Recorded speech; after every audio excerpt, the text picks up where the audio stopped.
You can bowl it off the wicket, trying to play. Shot making. It goes all the way. টি-20 বিশ্বকাপকে সামনে রেখে বাংলাদেশ আমাদেরকে যে ম্যাচগুলো উপহার দিচ্ছে সেই ম্যাচগুলো দেখার পর আমাদের কিভাবে অনুভূতি হতে পারে যে আমরা বাংলাদেশ কখনো ট্রফি নিয়ে ঘরে আসতে পারবে। তো চলুন আমরা সেই বিষয়ে কিছু জানি। ভারতের বিপক্ষে প্রস্তুতি ম্যাচ খেলতে নেমে 0 রানে আউট হয়ে যান সৌম্য সরকার। ড্রেসিং রুমে ফিরে যাওয়ার সময় সৌম্য সরকারকে শূন্য সরকার বলে গ্যালারি থেকে স্লোগান দেওয়া শুরু করে। আর কত ডাক মারবেন সৌম্য ভাই, নাম তো শূন্য সরকার হয়ে গেল কা ভাই।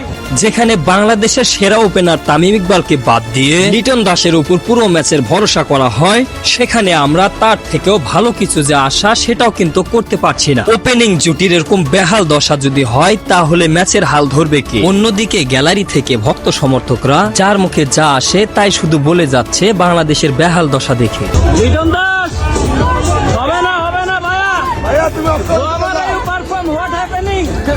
টি-20 বিশ্বকাপের শুরুতে যদি এরকম বেহাল দশার মধ্যে পড়ে যায় বাংলাদেশ, তাহলে বাকি ম্যাচগুলো থেকে আমরা ভালো কিছু আশা করতে পারি না। শুধু কি ব্যাটিং এ দুর্বল তা কিন্তু নয়, বোলিং ফিল্ডিং এও অনেকটাই পিছিয়ে পড়েছে বাংলাদেশ। দর্শক, এরকম আলোচিত খেলার ভিডিওগুলো পেতে এক্ষুনি আমাদের ইউটিউব চ্যানেলটি সাবস্ক্রাইব করুন। দেখা হবে পরবর্তী কোনো ভিডিওতে। সে পর্যন্ত ভালো থাকবেন, সুস্থ থাকবেন। ধন্যবাদ।